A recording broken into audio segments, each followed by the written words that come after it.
So I want to start by thanking the Supportive Housing Network of New York for hosting this conference for a 13th consecutive year and inviting me for the second year in a row. It's great to be here, and it is an honor to sit on this panel with such distinguished partners and colleagues, and especially to have a young person on the panel who has persevered and is an example of what can happen here in New York City if you have, agencies out there like the Children's Aid Society that are doing creative, important work to help our kids. So as a child welfare agency, the Administration for Children's Services has a responsibility not only to connect young people to stable housing, but to help young people develop the skills that are, of course, necessary to sustain housing. And currently, in New York City, there are approximately 2,300 young people in foster care who are between 18 and 21 years old. So I'll say that one more time. There are approximately 2,300 young people in care in New York City who are between 18 and 21 years old, and there are about 4,800 young people between 13 and 21 at this time in our foster care system. So while we have been successful in ensuring that many of these 2,300 young people are residing with families, about half of them, so that would be 1,150, will need housing as they transition out of care. Young people who've come into foster care have often experienced significant challenges in their lives, including trauma, complex behavioral challenges resulting from that trauma, including substance abuse and education issues. And as young people on the threshold of adulthood, the added responsibilities of maintaining a residence will likely compound these challenges. That's why it's so critical that in addition to helping our young people secure housing, we prepare them to maintain this important part of their lives. I'm going to talk about the Housing Academy Collaborative that we started. I also want to mention our new foster care and adoptive campaign called Be the Reason, which is a focused effort to try to draw more folks into considering fostering young people so that our young people who need homes get the strongest possible foster parent resources so that kids have support and won't end up without a resource. We want to raise awareness among prospective individuals who may not right now think they can foster young people. This campaign is focused on lots of individuals, including pregnant and parenting teens who especially need support. I'm going to be able to, I think, talk about a lot of the work that we're doing to support college-age foster teens at ACS, but wanted to say, most of all, that our goal is to try to improve how our agencies are working with young people as individuals, to acknowledge that young people come in, to use an old adage, all shapes and sizes, and it's our job to meet kids where they are, and to acknowledge that kids who come to us through the child welfare system have by definition not done anything wrong, and when you talk to kids they often feel like we treat them as though they have. And so I am eager to hear from people through their questions about ways in which we can improve what we're doing, and also to share some of the other work we have underway. Thank you. Thank you. Jeanne? Where does Department of Youth and Community Development come in? We are really at the front end of this issue. I'm very, I always tell Commissioner Richter that he has the hardest job in government, and I will continue to say that. I have the joy of thinking about how to not have young people in this continuum, because my role is really about preparing young people for school and work and life. We hope that they never are in any system whatsoever. We hope that they have childhoods just like many of our own. We do this through, as was mentioned, by Jennifer, who is really a staunch advocate for both after-school and early childhood issues.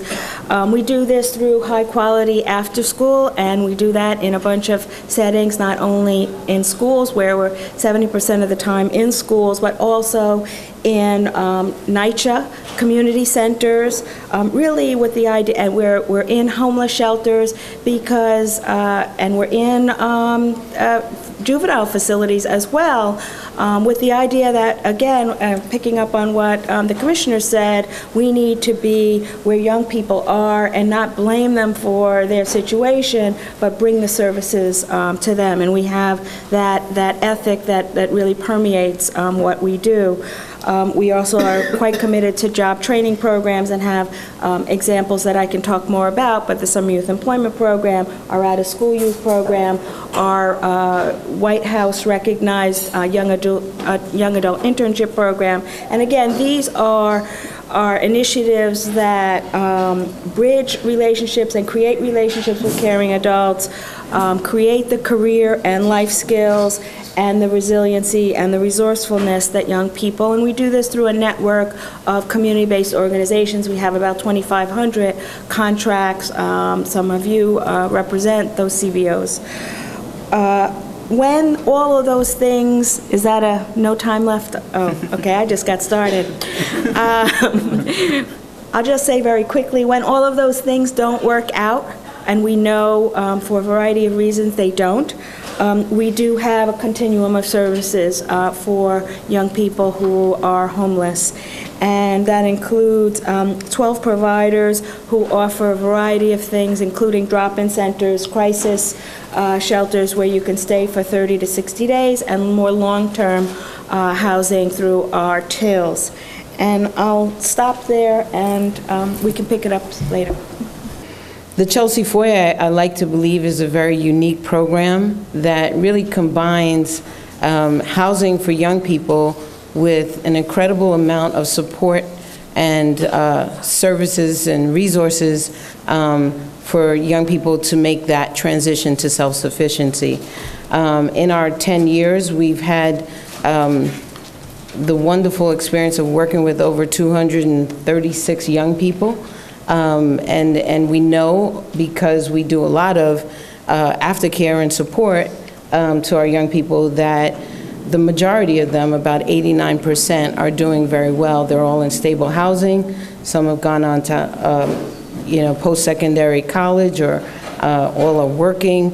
And so we know that the outcomes are really good. But we know that during the 2-year period that they stay with us at the Chelsea Foyer, there's a lot that has to go into it to prepare a young person for self-sufficiency. The Foyer model was really developed by folks in Europe to provide services and housing to young people throughout many of the countries there. And Good Shepherd and several other city officials went to Europe to really experience the Foyer model. And when we had the opportunity to bring that here, it was really critical for us at Good Shepherd, because we had been running residential programs in child welfare and seeing our young people age out and really needing that continuum of services. And so we decided to take on the Foyer model and bring it to the United States. And it has been truly a great experience. It really, for us, marries our youth development model of care at Good Shepherd with what is needed to really raise young people up into adulthood. I have 1 minute. You know, there's a lot I could say. One of the things I do want to say, though, that has been a challenge over the 10 years that we've been doing the Foyer is that there continues to be no dedicated funding stream for young adults, and that in itself continues to put us at risk every year to continue to do the work that we do. We have very long wait lists. We have 40 beds at that program, and we see a lot of young people every month at our open houses who need housing desperately. And we realized that, you know, over the 10 years, there have been more programs like the Chelsea Foyer developed, but there continues to be this large number of young people that there still is not enough housing for. So, you know, we continue to advocate that there needs to be dedicated funding, because at the age of 21, I think for all of us, we know that that very few people are ready to be completely out on their own in New York City and independent. So I'm going to stop there, and I know I'll have more chance to talk later. First off, I want to say that I'm extremely honored to be here amongst all of you people. You know, growing up in foster care, I would have never even dreamed that I would have the opportunity to be at a place like this with such official and distinguished and important people to talk about my experiences growing up in foster care and homelessness and living in supportive housing and stuff like that. And to be honest, at first, when I first came here, I was extremely nervous. And somebody like me, from the places I came from, I'm thinking to myself, what am I doing in a place like this? You know, I don't belong here. But then I see so many people here that's all fighting for the same cause from so many different avenues, so many different businesses, so many different places around the world. And here they are connecting, fighting to end homelessness, fighting to give back, fighting to give people like me who who was unfortunate enough not to really have the family or the friends or the opportunity to, I guess, have the life that I guess everyone is just born with, or they have the right to actually have. You know, everyone here is kind of fighting for that cause to kind of make sure that people like me can actually have a life, that we can actually succeed and actually go on to college and school and do things like web development and learn and develop art and really discover who I am or who we are as you know, who I am as a person and who we are as people, and just overall just have a chance just to live life. I can't even begin to describe how many people there were, you know, when I was growing up, how many friends and people who I've considered family members who are also in the foster care system or who happen to be homeless, and how their lives just took a really bad turn because at the time, you know, they had the same situation like I was, and they didn't have any family or any friends or anything like that. And the foster care system or the places that was working with them, the agencies wasn't really doing their job, and being that, you know, their kids, you know, you go to an official and you're like, you come off the street and you're a kid and you're like, hey, I need help. But then your caseworker is kind of telling you, hey, you know, we're helping the person, but the person isn't really like, you know, doing whatever that they need to do. Who are you going to believe? You're going to believe the caseworker? Okay, 1 minute. So you're going to believe the caseworker over the actual like kid.